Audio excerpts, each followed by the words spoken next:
My grandmother used to take the cheapest cut at the butcher and turn it into something that melted in your mouth. I watched her do it for 20 years before I finally asked her secret. It was baking soda. $1. That's it. She paid $1 for a box of baking soda, and she turned $5 chuck into the best steak I have ever eaten in my life, and I'm going to show you exactly how she did it, because there is no reason you should be paying $14 a pound for sirloin when you can make a $6 chuck roast taste like it came from a steakhouse. If you want to see more of this kind of thing, hit that subscribe button. I put out a new video every single week, and I have 30 years of kitchen wisdom to share with you, and I am not keeping any of it behind a paywall. And before I go any further, I want to ask you something in the comments. What's the cheapest cut you have ever turned into something great? I want to know. Drop it down below. I read every single comment, and I love hearing what you all are doing in your kitchens. Now let me tell you why this works. Because you need to understand what is actually happening here, or you are going to mess it up. When you look at a cheap cut of meat, the reason it is cheap is not random. It is cheap because it comes from a part of the animal that did a lot of work. The chuck, the round, the flank, the skirt, the brisket. These are muscles. The animal used them every single day to walk around, to graze, to carry its own weight. That means those muscles are dense with muscle fibers and connective tissue, and the connective tissue is mostly collagen. Collagen is a protein. When you cook meat low and slow, that collagen breaks down into gelatin, and that is what makes the meat feel silky and tender instead of tough and chewy. But here is the problem. If you cook that meat hot and fast, like you would a ribeye or a tenderloin, the collagen does not have time to break down. The muscle fibers just tighten up and squeeze all the moisture out, and you end up with something that feels like you are chewing on a rubber band. Butchers know this. That is why they charge you 3 times as much for a tenderloin. They are not charging you for taste. They are charging you for convenience. They are charging you for the fact that the animal did not use that muscle. The tenderloin sits right next to the spine, and it basically does nothing. It is not a working muscle, so the fibers are soft and loose, and it cooks fast, and it does not need any help. But your chuck roast, your round steak, your flank steak, those are the muscles that did the heavy lifting, literally, and that is why they cost less. But here's the thing that butchers do not want you to know. You do not have to accept tough meat. You can change it. And you can do it with something that costs $1 at the dollar store. Here is where the science comes in. Baking soda is sodium bicarbonate. It is alkaline. When you rub it on the surface of meat, it raises the pH on the outside of that meat. Now pay attention, because this is the part that matters. The muscle proteins in meat are sensitive to acidity and alkalinity. When you raise the pH with baking soda, something remarkable happens. The proteins on the surface of the meat change their structure. They loosen up. They become less able to tighten up when heat is applied. Think of it this way. When you cook meat normally, the proteins tighten and squeeze moisture out. That is why an overcooked steak is dry. But when you treat it with baking soda first, the proteins do not tighten as much. They hold on to their moisture. And not only that, the alkalinity causes the proteins to repel each other slightly, which makes the surface feel smoother and more tender to your teeth. The texture changes. It genuinely becomes easier to chew. There is more. The alkalinity also slows down the moisture loss during cooking, so your meat stays juicier for longer, even if you accidentally cook it a little past medium. And for cheap cuts that are already prone to drying out, this is the difference between a dinner you are proud of and a dinner you want to hide under a napkin. Let me give you the exact method my grandmother taught me. Take 1/4 teaspoon of baking soda for every pound of meat. That is all. 1/4 teaspoon per pound. Rub it all over the surface of the meat. Do not drown it. Do not make a paste. Just a light, even coating on all sides. Then set the meat aside on a plate and let it sit at room temperature for 15 to 20 minutes. Not in the refrigerator. Room temperature. The baking soda needs that time to work its way into the surface proteins and do its thing. 15 minutes. 20 if you have it. Then rinse the meat thoroughly under cold water. This is important. You have to rinse it. Baking soda is not something you want to leave on the surface of your meat, because if you cook it with too much baking soda still on it, your meat will taste soapy, and nobody wants that. Rinse it well, pat it dry with a paper towel, and then cook it exactly as you normally would. Grill it, pan-sear it, roast it in the oven. It does not matter. The method does not change how you cook. It only changes what you are cooking. Now I need to pause here because I get questions about this all the time, and it is a really important distinction. Baking powder is not the same thing as baking soda. I need you to hear me on this. Baking powder contains baking soda, yes, but it also contains an acid, usually cream of tartar or monocalcium phosphate. That acid is already activated and ready to react. When you apply baking powder to meat, it is going to start fizzing and reacting immediately from the moisture on the surface of the meat. It does not tenderize the way baking soda does. It creates a chemical leavening reaction which is completely useless for what we are trying to do here. And in some cases it can make the meat taste off because the acid reacts with the proteins in unpredictable ways. If you go to the store and you see a product that says meat tenderizer, check the label. If it says baking powder, put it back on the shelf. You want baking soda. Pure sodium bicarbonate. That is the only thing that works this way. A box of Arm & Hammer for $1. That is the secret weapon. Let me talk about which cuts benefit the most from this treatment.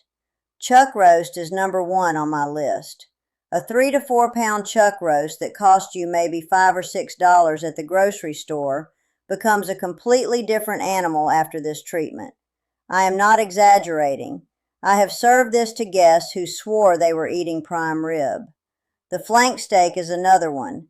People think flank is only good for fajitas or marinades, but after a baking soda treatment and a quick sear in a hot cast iron skillet, it is tender enough to eat with a fork. Skirt steak, same thing. Round steak, absolutely. Brisket. Now brisket is a whole other conversation because brisket is enormous and it needs a lot of love, but baking soda as part of a dry brine on brisket will change your life if you have ever tried to smoke a brisket and ended up with something that could double as a boot. The cost math is what really gets me every time I do this. Here is a typical scenario. A chuck eye steak at my local grocery store runs about $4.99 a pound.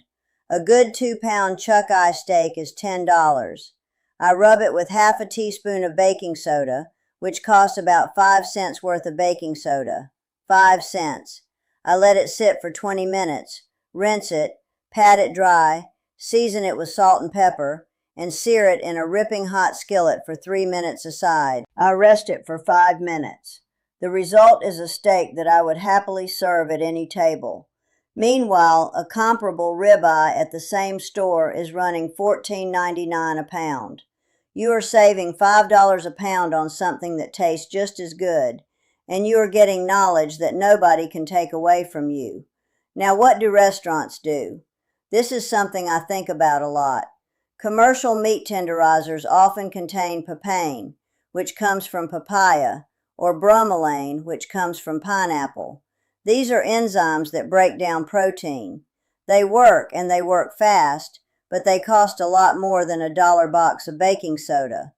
Papain is used in some powdered meat tenderizers you can buy at the grocery store. The problem with enzymatic tenderizers is that they are very easy to overuse, and if you leave them on too long, they turn the surface of your meat to mush. They literally digest the proteins from the outside in. You can end up with a meat that has a mealy, mushy texture that is not pleasant at all. Baking soda does not do that. It is gentle by comparison.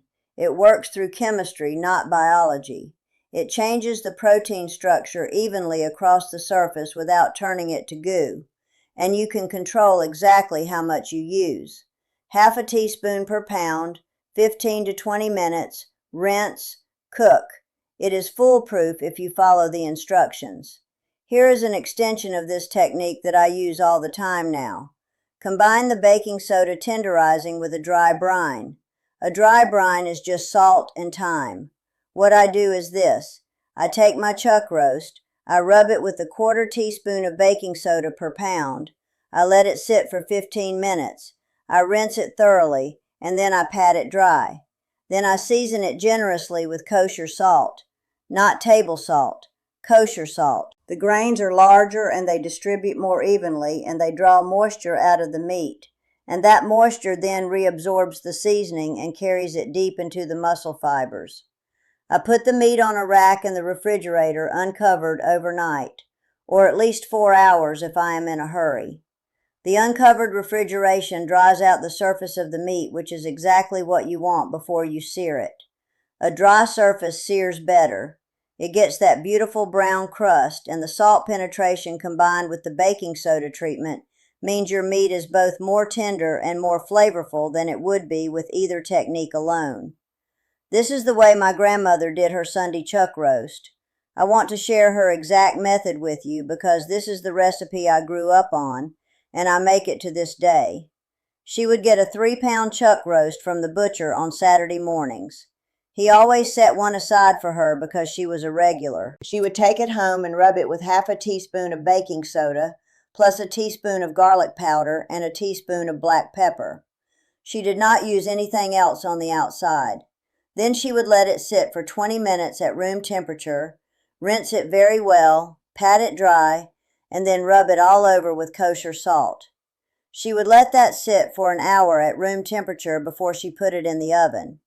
She roasted it at 300 degrees Fahrenheit in a covered Dutch oven with 1/2 cup of water in the bottom and a 1/4 cup of onions sliced on the bottom. She put the meat on top of the onions, covered it, and roasted it for 3.5 hours. No basting, no fuss. Just put it in and left it alone. After 3.5 hours, she would uncover it and raise the heat to 400 and let it brown for another 20 minutes. The result was a roast that fell apart when you looked at it wrong. Fork tender. The gravy in the bottom of the Dutch oven was dark and rich, and she served it over mashed potatoes that she made with butter and whole milk and a little bit of cream cheese, because that is how Opal taught her. The whole meal cost less than $8 to make, and it fed 6 people with leftovers. That is what I am talking about. That is what this knowledge is worth. Let me go through the common mistakes because I see people mess this up and I want to save you the trouble. Mistake number 1 is using too much baking soda. I cannot stress this enough. 1/4 teaspoon per pound. Not per steak, per pound. If you have a 4-pound chuck roast, that is 1 teaspoon. 1 teaspoon. If you go doubling that because you think more is better, your meat is going to taste like you washed it in laundry detergent. The baking soda flavor is unmistakable and unpleasant, and it will ruin everything. Measure it. Use the 1/4 teaspoon per pound rule, and you will be fine. Mistake number 2 is not rinsing the meat thoroughly. This is just as critical. You put the baking soda on, you let it sit, and then you have to rinse. Use cold water, use your hands, rub the surface of the meat, and make sure you are getting all of it off. If you skip this step, the baking soda will react with the heat and give your meat that soapy, bitter taste. I do not know why some people skip this step. It takes 30 seconds. Rinse your meat. Mistake number 3 is applying this to delicate cuts that do not need it. If you have a tenderloin, a T-bone, a ribeye, a New York strip, leave them alone. These cuts are already tender. They have already done the easy life. They do not need baking soda. In fact, applying baking soda to a very thin and tender cut can break down the proteins too much on the surface and give it a mushy texture that is honestly kind of gross. Save the baking soda for the working muscles. Chuck, round, flank, skirt, brisket. These are the ones that need the help, and these are the ones that will reward you for it. Mistake number 4 is rushing the resting time. 15 to 20 minutes at room temperature is not optional. This is not like marinating where longer is always better. 20 minutes is the sweet spot for the chemical reaction to take place without going too deep into the meat. If you only have 10 minutes, it will still work, but not as well. If you have 30 minutes, it is probably fine, but I would not go much past that. Set a timer, 15 to 20 minutes. Then rinse and cook. Mistake number 5 is cooking it too hot after the treatment. Now this is interesting. Because baking soda raises the pH and loosens the proteins, the meat actually browns faster at high heat. The Maillard reaction happens more quickly on alkaline surfaces. That is great news for your sear. But it also means you need to be careful not to overcook it because the tenderness advantage only goes so far. You still have to rest your meat. If you skip the resting, all that juice that you work so hard to keep in the meat is going to run out onto your cutting board, and you will have wasted the whole thing. Rest your meat for 5 minutes after cooking. Minimum. If you have a thick cut, rest it for 10. It is not a long time to wait, and it makes all the difference. I want to say something here that I think is important. The reason this knowledge is not more widely known is not because it does not work. It works spectacularly. The reason it is not more widely known is because the meat industry has spent decades telling us that tender meat costs more. They have built an entire pricing structure around the idea that you have to pay for tenderness. And the truth is that tenderness is not something you have to pay for at the store. It is something you can create in your own kitchen with $1 and 20 minutes. That is a threat to their business model, so they bury it. They put baking soda next to the flour and the sugar, and you walk right past it every single time because nobody told you what it could do for your steak. I am telling you now, you are standing in the baking soda aisle of every grocery store in this country, and you have the power to make a $5 chuck roast taste like it belongs in a steakhouse. That is not a small thing. That is knowledge that saves you money every single week for the rest of your life. My grandmother figured this out probably 60 years ago in a kitchen that looked nothing like the kitchens we have now. She did not have a food processor or a sous vide or any of the gadgets we have today. She had a Dutch oven and a cast iron skillet and a box of baking soda from the general store down the road. And she fed her family beautifully on very little money, because she understood that the expensive cut is not better. It is just easier. And we do not need easy. We need smart. And we need to stop letting people charge us for our own intelligence. If you found this useful, subscribe. And if you know someone who is still paying $14 a pound for a ribeye when they could be turning chuck into magic for a fraction of that price, send them this video.